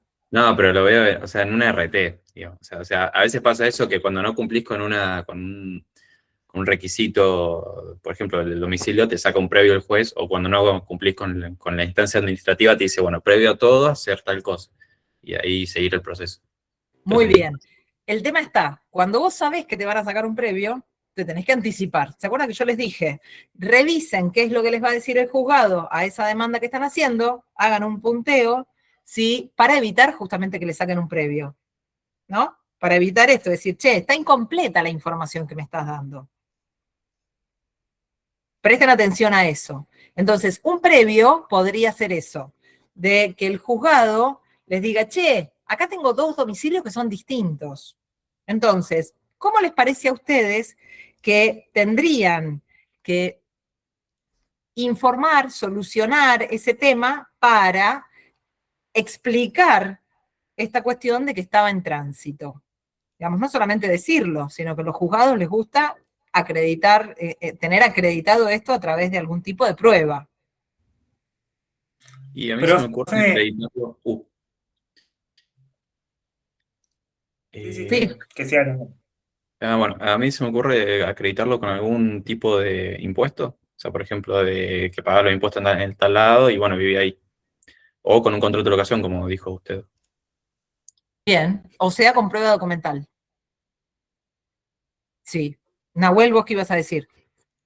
Sí, yo iba a decir que estuve viendo modelos que buscaban en Google de certificados de defunción y de ahí iba a poner los datos de dónde fue que falleció la persona, pero iba a poner que se pudo individualizar el domicilio de la persona, que era en mi caso en General Roca. De esa manera lo íbamos a hacer nosotros. Bien, la cuestión está acompañar cierto tipo de prueba que permita justamente demostrar que la persona no falleció en algún lugar, pero que en verdad el domicilio está bien, el domicilio que figura en la partida. Profe, sí. Respecto a eso, por ejemplo, en el caso de nosotros, supuestamente el señor que fallece vivía en un quincho en la casa en que estaba inscrita a nombre de la, o sea, que donde vivía, sí, donde vivía la mujer. Entonces, nosotros decíamos que, bueno, de demostrar que hay una escritura a nombre de la mujer y que con el DNI figuraban el mismo, o sea que coincidía la dirección de la casa con la dirección del DNI. Ahí eso también se puede. Ahí también lo podrías llegar a probar. Yo lo que les cuento es lo que pasa en la práctica. En la práctica, en la zona, no pasa esto en otro tipo de lugares. Pero acá en la provincia, no he tenido experiencias en la provincia de Neuquén, así que hablo de lo que conozco y de lo que veo en la provincia de Río Negro, que me resulta como bastante mala la práctica. Hay juzgados que cada vez que en una partida de función aparece que falleció en tal lugar, pero que el domicilio en la partida figura como otro domicilio, sí o sí obligan a que se haga, digamos, a que se habilite una prueba dentro del expediente que es una información sumaria. Una información sumaria es un proceso muy acotado, no sé si lo vieron en procesal, pero es un proceso como muy de mero trámite, que puede estar dentro de otro proceso más grande, como sería en este caso el proceso de divorcio, en donde se acompañan cierto tipo de pruebas muy sencillas, que puede ser prueba testimonial, puede ser prueba documental, donde permita verificar que lo que se está diciendo, en este caso, el último domicilio de la persona fallecida, se constate con las otras pruebas que estamos agregando.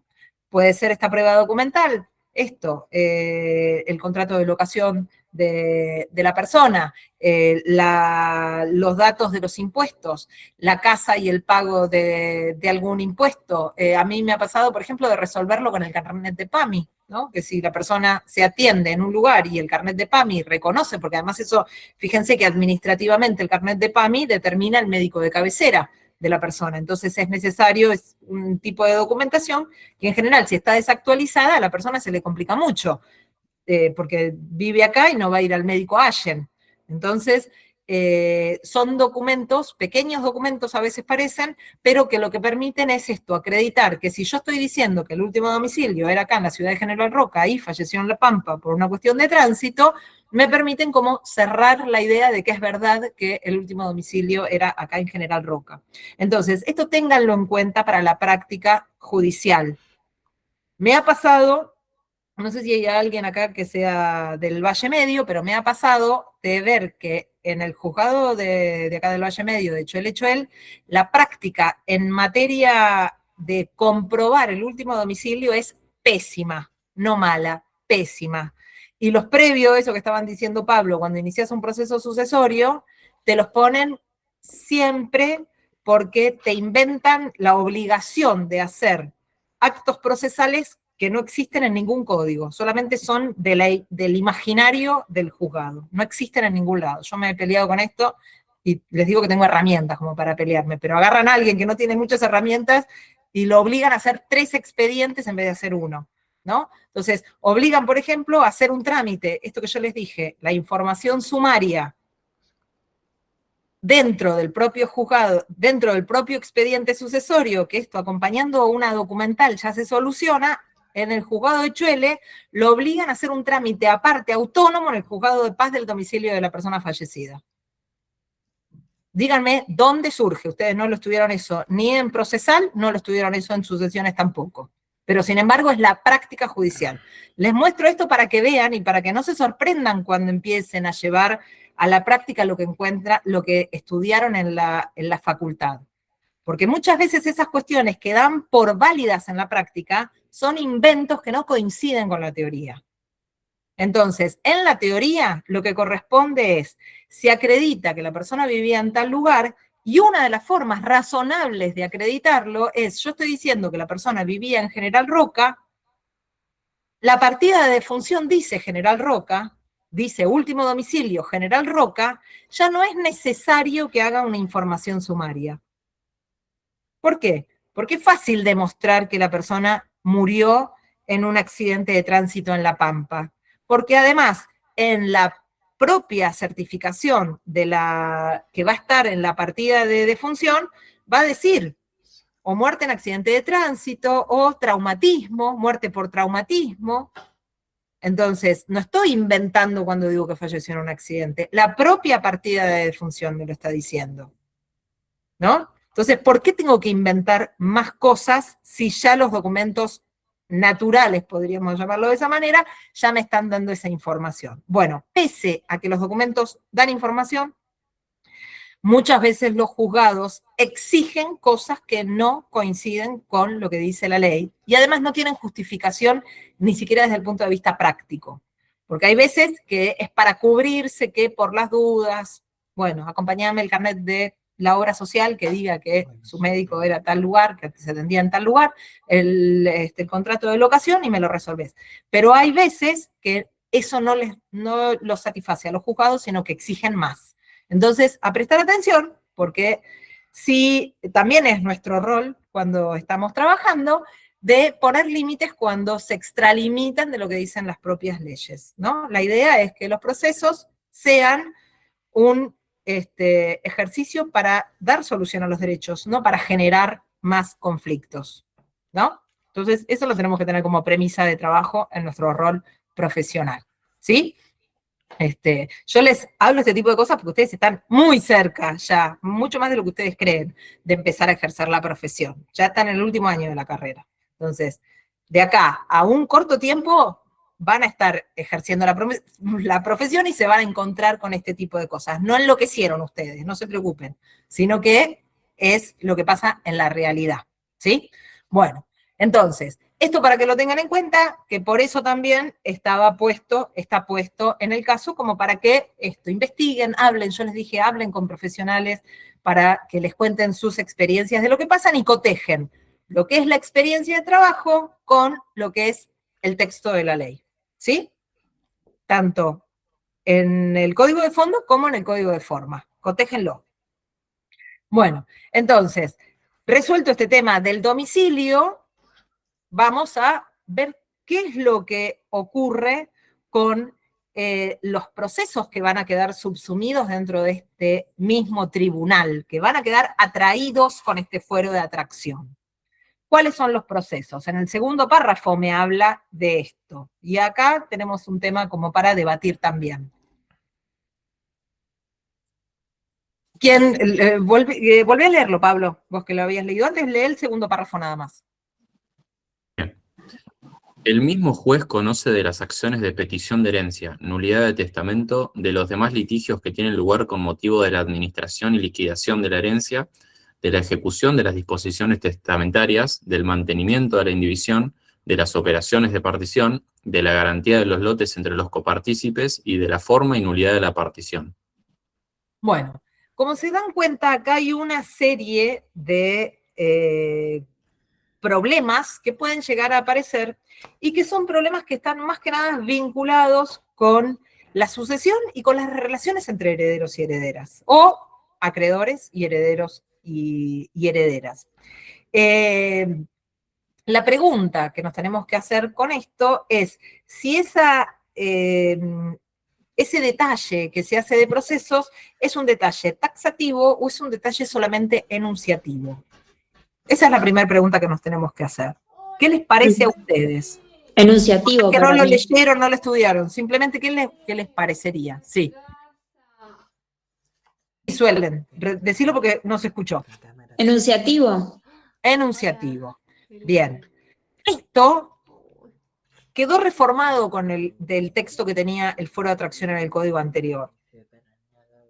Si yo mal no recuerdo, que me acuerdo más los artículos del código viejo que el código nuevo. El artículo del código viejo era, se los digo esto para que lo lean a los dos artículos, era el 3284. El 3284 tenía otra redacción y hay cosas que las decía de una manera diferente. Que para mí estaba como, que quizás tenía algunas cosas que nos permitan aclarar qué es lo que dice el artículo actual. Acá la mayoría de estos ítems enunciados están vinculados con esto que yo les comentaba recién, cosas como muy inherentes a la sucesión. Petición de herencia, nulidad de testamento, los demás litigios que tengan lugar con motivo de la administración y de la liquidación de la herencia. Fíjense que esto es absolutamente inherente a los problemas sucesorios. Esto es independiente, digamos, la vinculación que tienen este tipo de temas con la sucesión no significa que tramiten el mismo expediente. Hay temas que van a tramitar en el mismo expediente y hay temas que quedan en un proceso autónomo, separado, ¿sí? No significa que van a estar dentro del mismo expediente. Por ejemplo, una petición de herencia es un proceso separado del proceso sucesorio, pero que por el fuero de atracción va a tramitar ante el mismo juez o jueza, o sea, en el mismo juzgado, que tramita la sucesión. Eso significa el fuero de atracción. Cuando hablamos de cuestiones vinculadas con la administración y la liquidación de la herencia, puede ocurrir que sean temas que se resuelvan dentro del mismo juicio sucesorio, dentro del mismo expediente sucesorio, o pueden ser temas que por su complejidad, incluso el mismo tribunal decida que es mejor que tramiten en un expediente separado. Entonces, esto va a quedar de acuerdo a la complejidad del tema, la indicación que dé el juzgado o la costumbre local. En algunos lugares te van a obligar a abrir un expediente y ya todo el mundo sabe que tiene que abrir un expediente por separado. En otros lugares puede ocurrir que se tramita el tema, se peticiona dentro del mismo expediente sucesorio, pero al verse la complejidad, el juzgado lo transforma en un expediente autónomo. ¿Sí? Entonces, sí, perdóname. Perdón, no, disculpe, es que si no se me iba la idea. ¿Se acuerda que antes cuando los expedientes eran a cuerda, o sea, cuando eran, yo me acuerdo que estaba el principal y después estaban en cuerdas los otros expedientes que también eran como un montón de fojas, pero no eran el principal, eran como otros procesos dentro del mismo proceso que trataban otras cuestiones, pero vinculados a eso. ¿Eso es? Porque si lo vemos en el expediente en papel, tenemos dos situaciones distintas que podían pasar ahí. Porque antes, por ejemplo, tramitaban por separado lo que eran los cuadernos de prueba. Eso es algo que ya se dejó de hacer en la práctica acá de la provincia de Río Negro y en la provincia de Neuquén también. No sé si con el código viejo lo siguen haciendo, pero con el código nuevo creo que eso ya deja de existir. Que no tiene un nombre, un número autónomo de expediente. Lo que yo les digo es un expediente autónomo.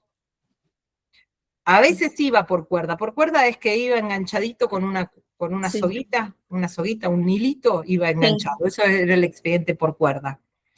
Pero puede ocurrir que iba enganchado. Lo que nos interesa acá es identificar esto, que hay algunos procesos que son autónomos, tienen sus propias reglas de procedimiento. Por ejemplo, si se hace por proceso ordinario, si se hace por proceso sumarísimo, depende qué tipo de reclamo esté haciendo. Entonces, eso es un expediente diferente, es una acción judicial diferente que tramita en un expediente diferente. Pero por el fuero de atracción, el juzgado va a ser el mismo juzgado que la sucesión. ¿Sí? ¿Te respondí con esto? Sí, ahora me queda claro porque yo me acuerdo que veía, por ejemplo, dos expedientes distintos con el mismo nombre pero distinto proceso. Uno era sucesión y otro civil. Bueno, antes, ¿no? Uno era que tramitaba por familia y otro civil, pero estaban en el mismo lugar. Por eso preguntaba, gracias. Sí.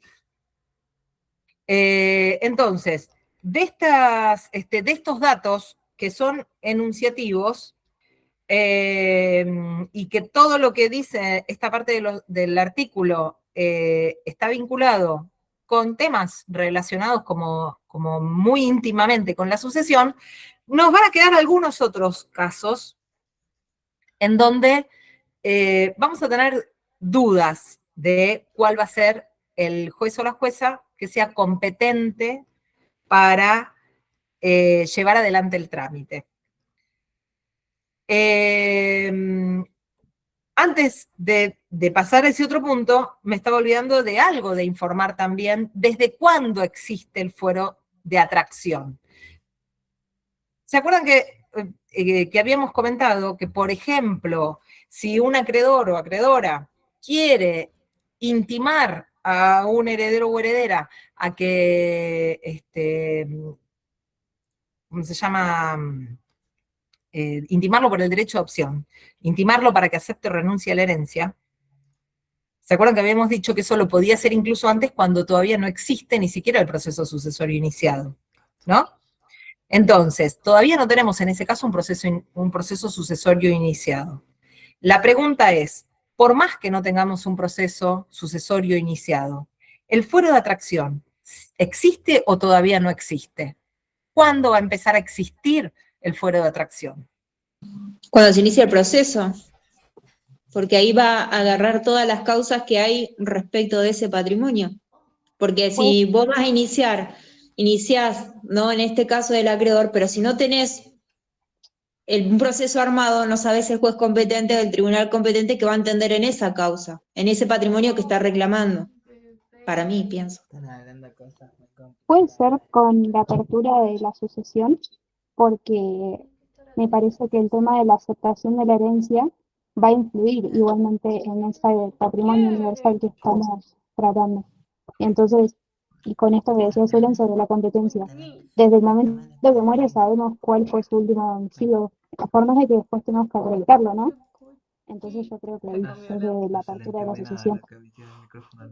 Bueno, exactamente esto que está diciendo Camila es lo correcto. Toda la doctrina entiende, es algo que en la práctica no se entiende, entonces en la práctica nos vamos a encontrar con soluciones como la que decía Suelen. Pero en verdad es al revés. El fuero de atracción existe desde el momento del fallecimiento, de la apertura de la sucesión, no de la apertura del proceso, del inicio del proceso sucesorio, sino de la apertura de la sucesión. Desde ahí existe el fuero de atracción. Por lo tanto, por más que no exista todavía un proceso sucesorio que me determine si va a ir el juzgado 1, al 2 o al 3, pero sí sabemos que la persona le corresponde por el domicilio los juzgados de esta provincia, de esta ciudad, digamos, va a ya regir las reglas del fuero de atracción. Entonces, yo, si soy acreedor y tengo que intimar, por ejemplo, esto, donde es un caso claro que la propia ley nos está proponiendo eso, intimar a que se acepte o renuncie a la herencia, yo voy a tener que cumplir las reglas del fuero de atracción para ver en qué juzgado va a recaer ese expediente. Entonces, yo no lo voy a poder hacer en la ciudad de Neuquén si la persona falleció en General Roca. No lo voy a poder hacer en Cipolletti si la persona falleció en General Roca. ¿Sí? Voy a tener que cumplir las reglas y el juez o la jueza que reciba eso va a tener que verificar este tema de el cumplimiento de las reglas del último domicilio del causante. ¿Sí? Por más que todavía no se inició el juicio sucesorio. Pongan que no hay que hacer lo que yo dije. Exacto, es al revés. Es al revés. Pero no está mal lo que estás diciendo porque es un error normal en los tribunales, eso que vos decís, donde se inicia la sucesión y después salen a recolectar juicios que se iniciaron antes, pero en verdad estaban vinculados con la sucesión y le correspondía el fuero de atracción. ¿Viste? Pero lo correcto es eso, es determinar, y una vez que ya quedó ahí determinado, bueno, cuando se inicia el juicio sucesorio, entonces ahí vamos a tener radicado también el juicio sucesorio. Punto número 1 es eso, desde cuándo arranca el fuero de atracción, arranca desde el momento de la apertura de la sucesión, cuando la persona fallece. ¿Cuándo termina el fuero de atracción? Digamos, tenemos un margen temporal que dura este fuero de atracción. ¿Cuándo termina el fuero de atracción? Con la partición, ¿puede ser? Perfecto, con la partición, perfecto. Con la partición, una vez que se hace la partición definitiva, obviamente, ahí ya no voy a tener más estas reglas del fuero de atracción. Entonces, tengo ¿cómo se llama? Tengo el fuero de atracción, voy a llevar ahí todos estos expedientes que muy fácilmente voy a identificar porque están relacionados con la sucesión, pero también voy a tener otros expedientes que van a estar relacionados, que van a quedar incluidos en el fuero de atracción, digamos, van a quedar atraídos, correctamente para decirlo, por el fuero de atracción, pero cuando los escuchamos no nos acordamos tanto que están vinculados con la sucesión. Por ejemplo, ¿qué pasa si yo les digo que la persona fallecida, después del fallecimiento, se inicia un proceso de filiación, después del fallecimiento, como para que quede bien claro el tema, se inicia un proceso de filiación en contra de esa persona? ¿Qué es lo que va a pasar? ¿Dónde va a tramitar ese proceso?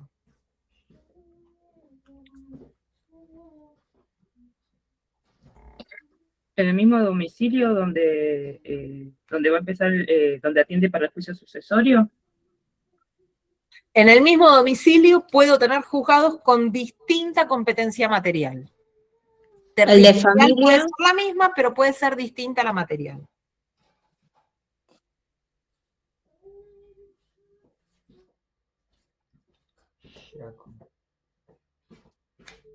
¿Lo inicio en el juzgado de familia?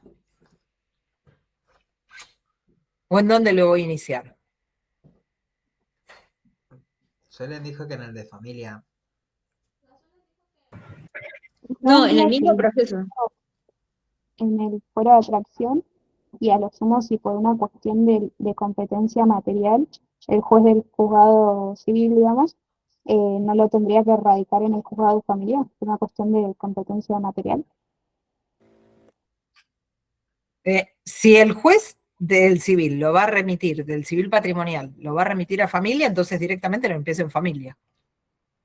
¿No? Porque si se declara incompetente, no me interesa como transcurrir esta cuestión de iniciarlo en uno para que después pase al otro. ¿No lo puede resolver el mismo civil? Porque Este es uno de los temas que en el código anterior estaba como resuelto más claro. En este código no está resuelto con esa claridad, por eso les digo, lean los dos artículos en paralelo, el del código anterior y el del código actual. Este tema de los procesos de filiación, donde se está poniendo, digamos, cuestionando, por un lado, la calidad de heredero en caso de que sea una reclamación de filiación. Pero lo que se está cuestionando es esta vinculación filiatoria. La mayoría de la doctrina, la gran mayoría de la doctrina, lo que entiende es que esto queda comprendido dentro del fuero de atracción. Por lo tanto, si yo voy a iniciar un juicio de filiación, si yo inicio un juicio de filiación post-mortem, el juzgado tiene que ser sí o sí el juzgado civil con competencia patrimonial, con competencia territorial en el correspondiente al último domicilio de la persona fallecida. Es lo que decía Camila. ¿Qué? Es lo que decía Camila, entonces. Exacto, sí, pero Camila después dijo, se declara incompetente y lo pasa al otro juzgado. No, no se declara incompetente, sino que se declara competente. Yo no estoy de acuerdo, igual yo soy hiperminoría en esto, porque todo el mundo dice lo contrario, que los juicios de filiación pasen al juzgado sucesorio. A mí me parece, es una cuestión de criterio personal mío, y lo he discutido y nunca he conseguido a nadie que me haga, que me acompañe en la discusión. Me parece que el desarrollo que tienen los procesos de familia, que tienen cierto tipo de particularidades, que se fueron diferenciando de lo que eran, porque digamos, hasta hace pocos años, en todas las provincias, el Código Civil, procesal civil, era el que regía, tanto para la parte de familia como para la parte de procedimiento patrimonial. Con el paso de estos últimos 20 años es donde empezamos a tener reglas procesales de familia específicas. Antes eso no existía. Y con el Código Civil y Comercial de la Nación, hace 10 años atrás, empezamos a tener incluso pautas procesales específicas de familia que el propio Código de Fondo las está reconociendo, ¿no? Que tiene particularidades que son distintas al civil patrimonial. Entonces, esto marca una diferencia en lo que es la forma de encarar un proceso de familia y la forma de encarar un proceso netamente de características patrimoniales.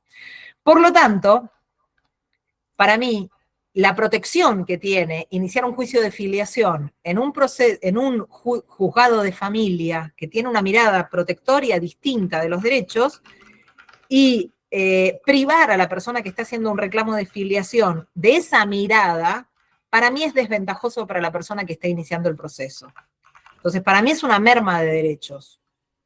Obligarlo a ir al juzgado patrimonial es una merma de derechos.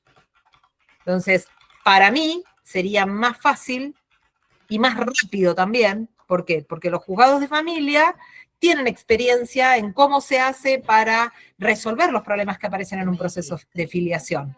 El juzgado civil que nunca ve un juicio filiatorio no sabe cómo se lee un ADN, no sabe cómo se toman las pruebas para un ADN, no sabe quién hace las pruebas, entonces tiene que andar investigando, cosas que el juzgado de familia lo resuelve en un segundo y el otro le toman 25 minutos para resolver lo mismo. En esa proporción, digamos, entre lo que es el tiempo que le demanda un juzgado y el tiempo que le demanda al otro. Entonces, todas estas pérdidas de tiempo son en perjuicio de la persona que está haciendo los reclamos. Por lo tanto, para mí sería mucho más fácil agilizar los trámites en los procesos de familia y ya llegar con una sentencia directamente al juicio al juicio sucesorio. Resolver rápidamente en el juzgado que sabe, entiende y protege mejor los derechos, ya terminarlo, sacar una sentencia y con esa sentencia pasar al proceso sucesorio que corresponda. Entonces, esto es algo que no coincide, la doctrina sucesoria no coincide, incluso quienes se especializan tanto en familia como en sucesiones siguen leyendo lo que decía el artículo viejo del código, en donde los procesos de filiación quedaban incluidos dentro del fuero de atracción, incluso aunque no los tengamos enunciados en el artículo actual. ¿Sí? Esto para que lo vean. Y para que vean que yo tampoco es que estoy tan loca con lo que digo, en la provincia de Río Negro tenemos 2 sentencias del Superior Tribunal de Justicia que resuelven en sentido contrario este tema. Es la única provincia de lo que yo conozco de jurisprudencia de este tema, es la única provincia que tiene jurisprudencia en ese sentido. No hay otra jurisprudencia, al menos no hay otra jurisprudencia publicada en ese sentido. Y lo que resuelve la jurisprudencia del STJ de Río Negro es que si la persona es menor de edad, la que es parte en el proceso de filiación es menor de edad, entonces aplican las reglas del juzgado más cercano al centro de vida de la persona menor de edad.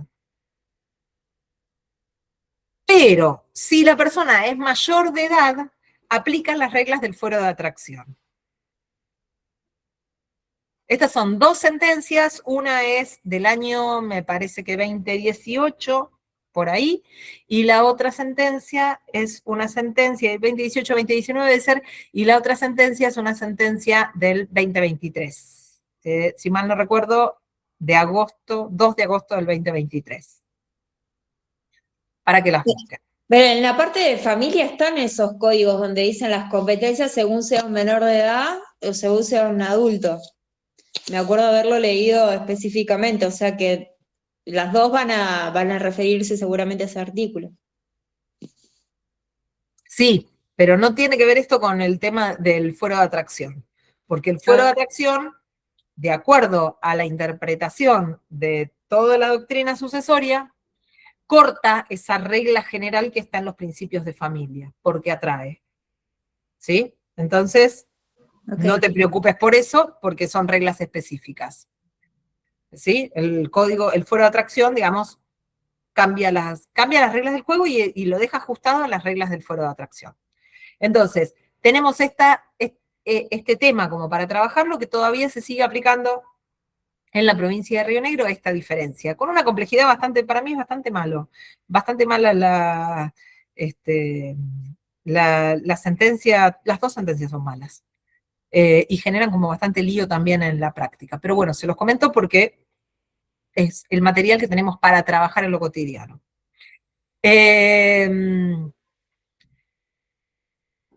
Otro de los temas importantes, digamos, esto yo se los digo, los de la afiliación, para que ustedes también desarrollen su propio criterio, como para generar un debate. Les doy mi opinión personal.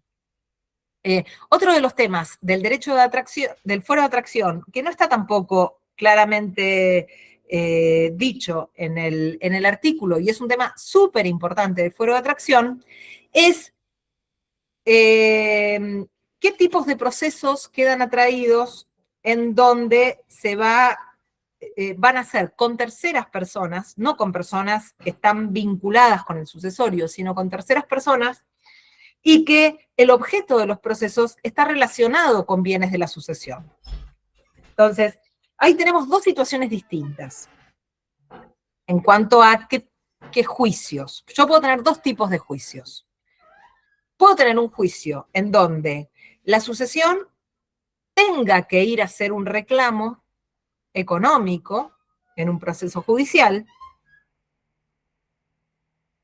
Y también tengo la otra posibilidad, que a la sucesión le hagan un reclamo económico.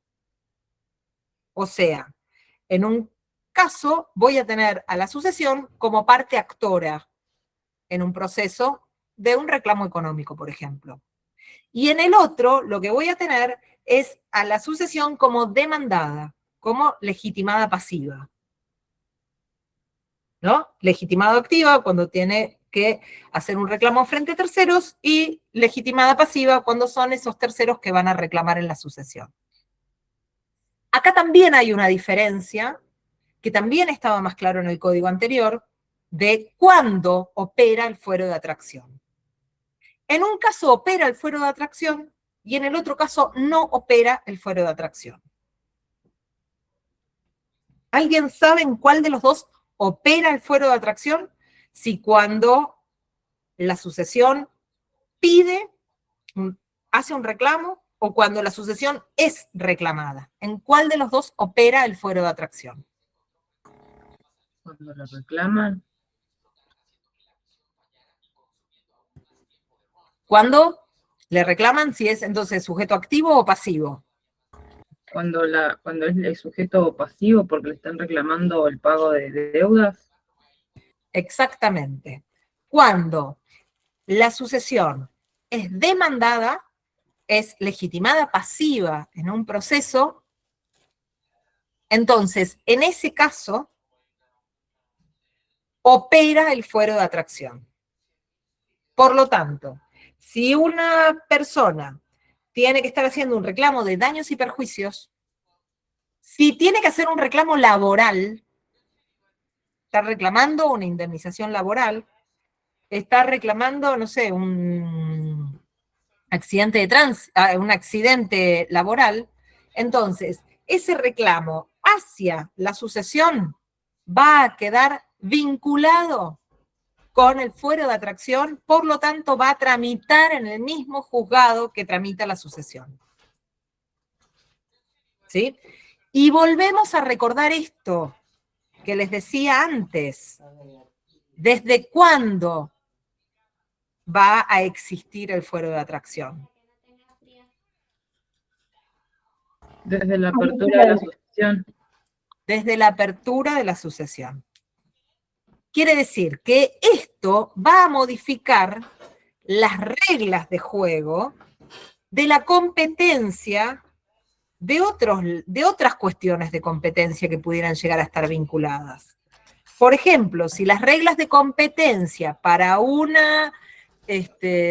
para un reclamo laboral están vinculados con el domicilio de trabajo, yo podría llegar a tener un juicio laboral que esté tramitando en Cipolletti, pero resulta que al fallecer la persona a quien le estoy haciendo ese reclamo y ser su último domicilio en la ciudad de General Roca, corresponde que ese juicio tramite en General Roca.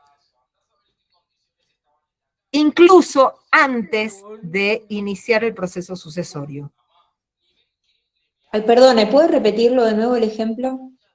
Una persona, imaginemos, no sé esto, un comerciante que tiene un comercio acá y tiene un comercio en Cipolletti. La persona fallece, tiene un juicio laboral de un empleado o empleada que trabajaba en la ciudad de Cipolletti. Vivía en la ciudad de Cipolletti y trabajaba en la ciudad de Cipolletti en ese comercio de esa persona. Por las reglas del derecho laboral, ¿dónde tendría que esa persona iniciar el juicio laboral? En Cipolletti. En Cipolletti. Pero al fallecer su empleadora, ese juicio lo tiene que hacer de acuerdo a las reglas del fuero de atracción. O sea, en vez de tramitar según la naturaleza de la competencia laboral, va a tramitar según la competencia del fuero de atracción sucesorio. Se rompen las reglas de competencia originarias del proceso laboral. Lo mismo si yo estuviera con un daños y perjuicios, que también, de acuerdo a las reglas de la competencia, podría tener que demandar en otro lado, y sin embargo, al existir el fallecimiento de la persona, las reglas de competencia se modifican y rige el fuero de atracción.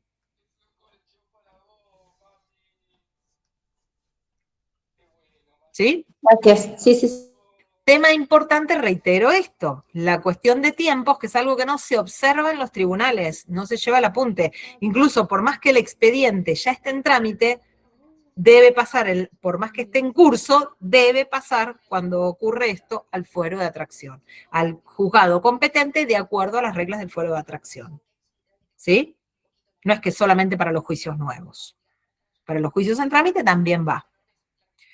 Y recordemos esto, que aunque todavía no tenga el juicio sucesorio iniciado, las reglas del fuero de atracción son aplicables. Entonces, no hay que olvidarse de eso. Algo, reitero, que en la práctica en general no se le lleva el apunte. Pero lo que corresponde es que ya opera el fuero de atracción desde ese momento. Distinta es la solución para el caso en que la sucesión sea quien tiene que hacer el reclamo.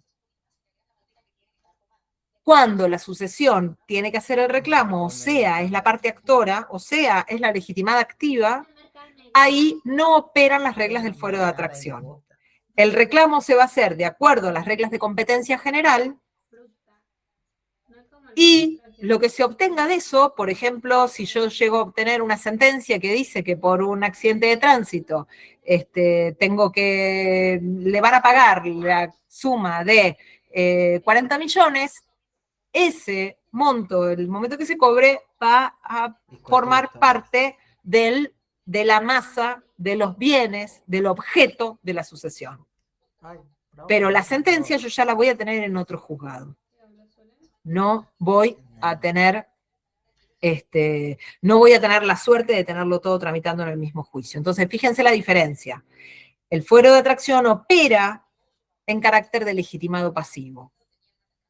Cuando es legitimada activa la sucesión, rigen las reglas generales en materia de competencia, que está en los primeros artículos, creo que es artículo 6 del código aproximadamente, del Código Civil y Comercial, del Código Procesal Civil y Comercial.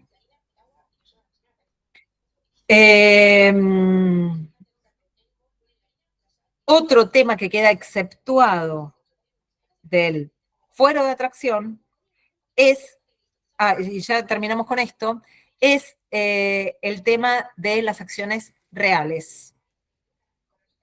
Entonces, si yo tengo una hipoteca, es una acción real que, digamos, es una acción personal, pero es una acción que, ¿cómo se llama?, que está vinculado con un derecho real que va a regir por las reglas de ejecución del fuero de, digamos, de lo que corresponde con el fuero del, digamos, con la competencia de acuerdo a la naturaleza de la acción que se está iniciando. Eso no queda atraído por el fuero de atracción. Entonces, si yo tengo una hipoteca de un bien que está en Cipolletti, por más que fallecí en Roca, que era el último domicilio, entonces eso va a regir por las reglas que correspondan a esa situación jurídica específica. ¿Sí? Por eso les digo que esto está más claro con el código anterior. Lean el código anterior que les va a ayudar a entenderlo un poco más. Por último, lo que se dispone en el código es qué es lo que va a pasar con cierto tipo de acciones, no con cualquier acción, sino con cierto tipo de acciones, en el caso en que exista el supuesto de un único heredero. Que lo que dice en la última parte, en el último párrafo del artículo que estábamos leyendo es, si el causante deja solo un heredero, las acciones personales de los acreedores del causante pueden dirigirse a su opción ante el juez del último domicilio del causante o ante el que corresponde al domicilio del heredero único. Entonces, es una excepción a esta regla general del fuero de atracción que cuando hay una legitimación pasiva en un proceso de carácter patrimonial que está siendo ejecutada por personas, por personas que están haciendo un reclamo, ese proceso lo pueden dirigir, en vez de dirigirlo ante el juez competente de la sucesión, lo pueden dirigir ante el juez del domicilio real del heredero único. Con los riesgos que en principio creemos que hay un heredero único, pero ya hemos comentado que podría ser que hay un heredero único o no, porque podría aparecer algún otro más, puede aparecer un testamento con un heredero instituido, entonces ahí ya dejaríamos de tener un heredero único por más que la persona tenga un hijo, pero en principio esto es con los datos que preliminarmente se conocen. Si yo lo que conozco es que la persona tenía un solo hijo, entonces yo puedo ir a reclamar ante el domicilio que corresponde de ese hijo. ¿Sí? Profe, y si después hace el reclamo, no en el domicilio porque piensa que hay un solo heredero, y después aparecen más herederos, Bueno, ¿cambia la competencia? por eso habría que ver la situación. Si, si se descubre, bueno, en su caso también habrá que ver si hay algunas cuestiones de mala fe o no. Digamos, ¿por qué yo fui a reclamar al coso eso? Si lo hice de buena fe o no lo hice de buena fe. También eso podría estar en juego, esa pregunta, ¿no? ¿Viste? Así que será cuestión de debatirlo. ¿Cuándo aparecen? Si ya se hizo el pago, entonces aparecen después de haberse hecho el pago. Bueno, habrá que analizar la situación. ¿En qué estado está en el expediente? Si aparece cuando todavía ponerle un expediente está en trámite, bueno, habría que ahí sí llevarlo al fuero, al juzgado correspondiente al fuero de atracción. Bueno, dejamos acá, entonces. Avancen, porfis, en el trabajo, porque entonces vieron que estas cosas que estamos viendo están vinculadas con lo que están viendo en el trabajo. Así podemos intercambiar dudas que puedan llegar a ir teniendo. ¿Sí? Profe, ¿la asistencia no la toma? ¿La asistencia no la toma? No, estamos en día de paro además, y yo sé que hay un montón de gente que además rinde mañana y algunos otros deben estar rindiendo otra cosa. Bueno, adiós. Chao, profe. Nos vemos el martes. Hasta luego, Chao. profe. Chao, hasta luego.